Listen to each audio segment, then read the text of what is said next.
कबीर मठ के महंत श्रद्धेय धर्म प्रकाश जी चित्र पर माल्यार्पण करें।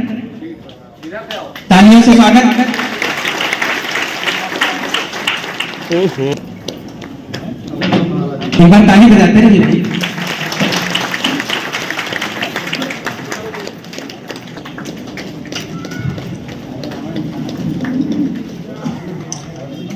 भैया बीच में। काशी समाज के महंत स्वामी दास जी से भी निवेदन है, आप भी अंगवस्त्र देकर स्वागत करेंगे।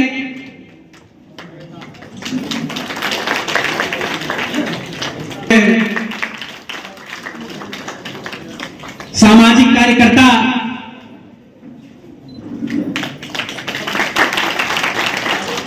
परम श्रद्धेय जी, क्या हुआ? अरे दो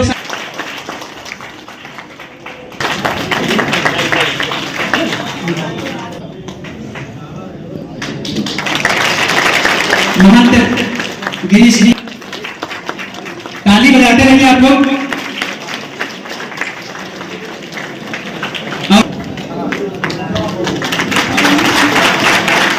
ताली बजाते रहिए। महाराज जी, इस रविदास मंदिर के महाराज जी, बजाते रहिए आप। और इस छात्रावास के संरक्षक हैं सुधीर रंजन, आप भी।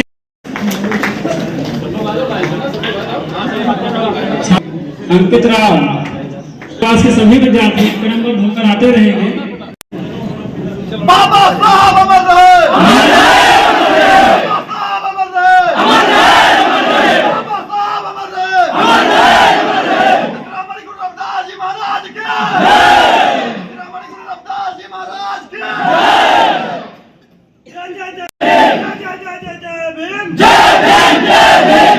गौतम बुद्ध की करुणा हो, करुणा हो, करुणा हो। गौतम बुद्ध की करुणा हो, करुणा हो, करुणा हो।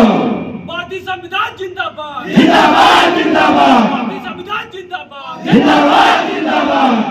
आपके बीच में एक छोटा सा गीत प्रस्तुत करने जा रहे हैं, जो अगर भीम मेरे तो आया न होता, अगर भीम मेरे तो आया न होता तो दुनिया मिलकर के मना रहे हैं।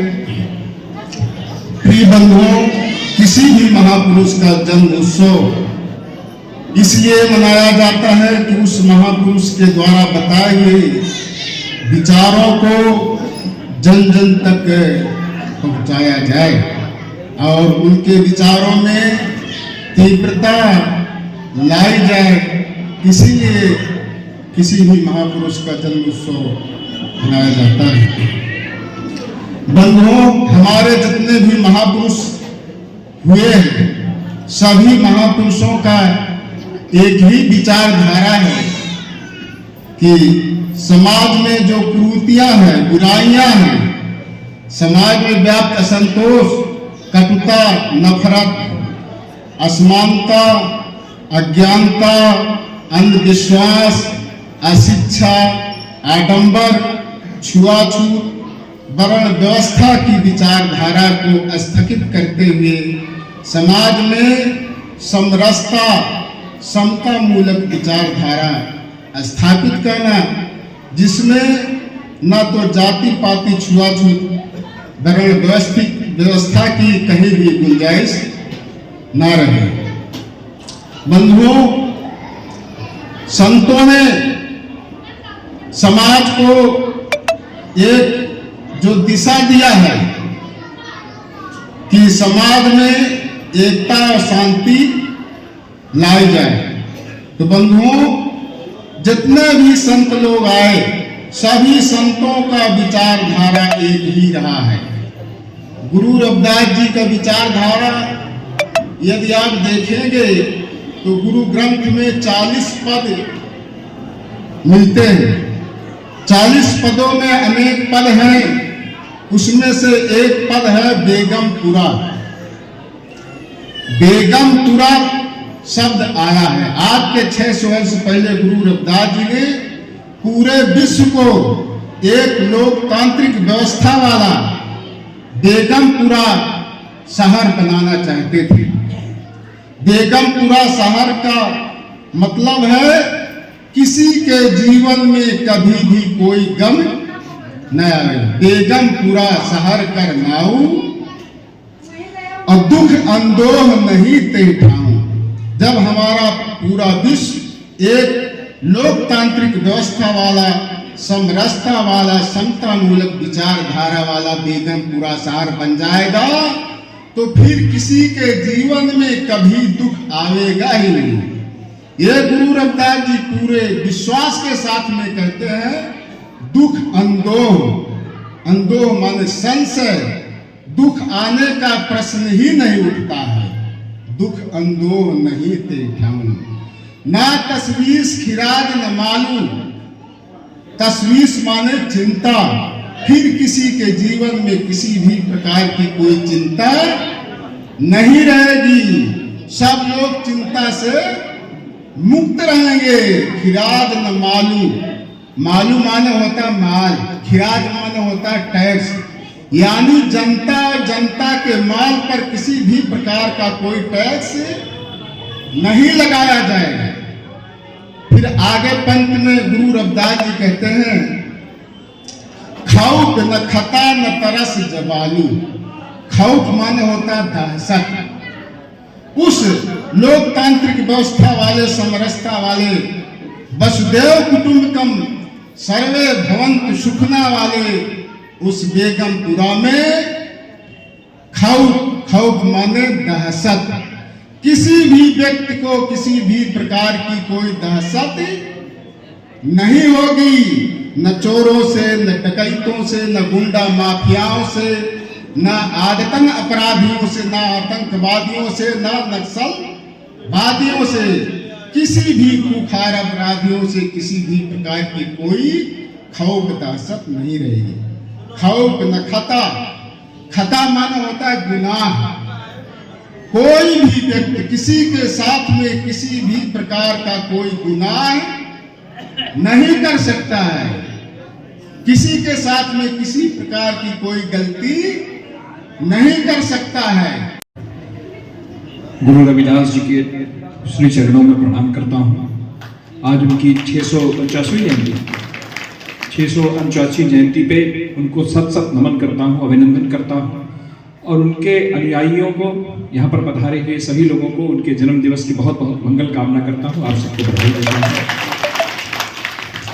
मंच पर मंचस्थ है और जिन्होंने एक संरक्षक के तौर पर, एक गार्जियन के तौर पर हमारा सदा साथ दिया है, ऐसे रविदास मंदिर के पूज्य महंत बनवारी ब्रह्मचारी श्री बनवारीपति दिवाकर जी, आपका अभिनंदन करता हूँ, प्रणाम करता हूँ। कबीर मंदिर के श्री धर्म प्रकाश साहब जी, आपको प्रणाम करता हूँ। श्री जितेंद्र दास जी जो भी कबीर मठ के हैं, उनको भी प्रणाम करता हूँ। पासी मंदिर के श्री स्वामी दास जी हैं, आपको भी प्रणाम करता हूँ। हमारे जिला पंचायत के सदस्य के प्रतिनिधि और हमारे अनन्य सहयोगी रामचंद्र जी, पुजारी जी जो उप महंत हैं, विजय प्रताप गौतम जी जो सामाजिक कार्यकर्ता हैं, हमारे सहयोगी हैं, डॉक्टर सुधीर रंजन जी जो छात्रावास के संरक्षक हैं, और हमारे संचालक महोदय, यहाँ पर पधारे हुए सभी रविदास जी के अनुयायियों का, रविदास मंदिर से जुड़े हुए समर्थकों का, छात्रावास के छात्रों का, सबका स्वागत अभिनंदन करता हूँ, सबको प्रणाम करता हूँ और सबको गुरु रविदास जी की जयंती की बहुत बहुत शुभकामना, बहुत बहुत मंगल कामना। मन चंगा तो कठौती में गंगा कहने वाले गुरु रविदास जी और ऐसे संत और महापुरुष जिनके दिखाए हुए मार्ग पर समाज आगे बढ़कर एक समरस समाज, एक आपस में प्रेम रखने वाला समाज, एक एकजुट समाज का निर्माण होता रहा है। समाज में सदैव से ऐसे महापुरुष आते रहे हैं और उन्होंने समाज को रास्ता दिखाया, जिससे आज हमारी सामाजिक एकता और हम धीरे धीरे आगे बढ़ते हुए एक मजबूत समाज की ओर आगे बढ़ रहे हैं। हम जिस मंदिर में खड़े हुए हैं, इस मंदिर में भी हमारे उत्तर प्रदेश के आदरणीय मुख्यमंत्री योगी आदित्यनाथ जी की प्रेरणा से जिस हाल में हम लोग बैठे हुए महाराज जी, इस हाल का भी निर्माण उत्तर प्रदेश सरकार के पर्यटन विभाग द्वारा किया गया है। मैं इस सभा के माध्यम से हमारे उत्तर प्रदेश के मुख्यमंत्री जी को बहुत बहुत आभार और अभिनंदन करता हूँ। और हमारी जो दृष्टि है, हमारे मुख्यमंत्री जी की जो दृष्टि है, हमारे समाज की जो दृष्टि है, वह समय समय पर समाज के सभी वर्गों की चिंता करते रहते हैं। और जब उनको यह ज्ञात हुआ कि अयोध्या में इस तरह से रविदास जी का मंदिर है, पासी समाज का मंदिर है, धोबी समाज का मंदिर है, तो उन्होंने हमसे कह के सबसे पहले ये कहा कि आप सबको इनको लाइए, इनसे इनके साथ उठा बैठा जाए, इनके साथ मिला जाए और इनसे एक संबंध और एक पारस्परिकता विकसित की जाए। और मैं उस समय महाराज जी से हमने निवेदन किया तो सब लोग को हम लोग लेके गए मुख्यमंत्री आवास में, सबसे आदरणीय मुख्यमंत्री से भेंट हुई। और इस मिल्कीपुर के यहाँ कोई चुनाव की चर्चा तो नहीं करनी चाहिए, लेकिन मिल्कीपुर के चुनाव में महाराज जी और इनके सभी साथी सहयोगियों ने वह काम किया है जिसकी जितनी प्रशंसा की जाए। और जो अयोध्या का एक संदेश गड़बड़ा गया था पूरी दुनिया में, उस संदेश को भी ठीक करने का काम आदरणीय रविदास मंदिर के पूज्य महंत जी के नेतृत्व में किया है। देखिए, हमारा समाज इसी तरह से समन्वयवादी समाज रहा है, समावेशी समाज रहा है। अयोध्या में सभी जातीय पंचायतों के मंदिर हैं और सभी के गर्भगृह में श्री रामचंद्र भगवान का मूर्ति विद्यमान है। किसी सामाजिक एकता की, किसी समाज की एकजुटता की राम जी के माध्यम से लोगों को इकट्ठा कर रखे उन्होंने यहाँ पर इस तरह के जातीय पंचायतों के मंदिरों की स्थापना की। न सिर्फ उनके श्रद्धालुओं के आवागमन की व्यवस्था संदेश उस समय हम लोगों को दिया और हमें आज भी इस बात को मानना चाहिए। समाज में समय समय पर नए विचार आते रहते हैं। आज हम लोगों के सौभाग्य से 1950 से इस देश में डॉक्टर बाबा की जिसके मूल भावना समता है, जिसकी मूल भावना न्याय है, जिसकी मूल भावना अवसरों की समानता है, जिसकी मूल भावना जातीय द्वेष की समाप्ति है, उस मूल भावना के अनुरूप हो सकता है कि समाज में नए नए विचार आते रहे। लेकिन यह समाज के मनीषियों का, विद्यार्थियों का, छात्रों का, नौजवानों का यह कर्तव्य है कि इस विचारों को समाज के सामने रखें और समाज के जो हित चिंतक लोग हैं उनकी यह ड्यूटी बनती है कि उन सब चीजों को समझकर और समाज में और लोगों के व्यवहार में, आचरण में क्या परिवर्तन हो सकता है, कानून में क्या परिवर्तन हो सकता है, समाज में क्या परिवर्तन हो सकता है, इस चीज को आगे बढ़ाएं, तभी तो समाज आगे मिलजुल कर बढ़ेगा। और हमारे समाज में जो सबसे बड़ी विडंबना है कि हमारी जो सामाजिक विसंगतियां हैं, हमारी जो जाति व्यवस्था की जो विसंगतियां हैं, उसके आधार पर समाज में एक प्रतिक्रियावादी समाज खड़ा करने की कोशिश और प्रयास लगातार इस देश के समाज को कमजोर करने वाली ताकतें करती हैं। उसके कारण से कहीं ना कहीं हमारी सामाजिक एकता प्रभावित होती है। हम लोगों का यह कर्तव्य है, मैं भी नौजवान हूं, यहाँ पे बहुत से नौजवान छात्र यहाँ पर बैठे हुए हैं, हम लोगों का यह कर्तव्य है कि हम परस्पर संवाद से, परस्पर संबंध से, एक दूसरे के सहयोग से, एक दूसरे के भाईचारा से ऐसा समाज निर्मित करें कि जिस समाज की एकजुटता, उसका प्रेम और भाईचारा ऐसा हो कि पूरी दुनिया में उसकी मिसाल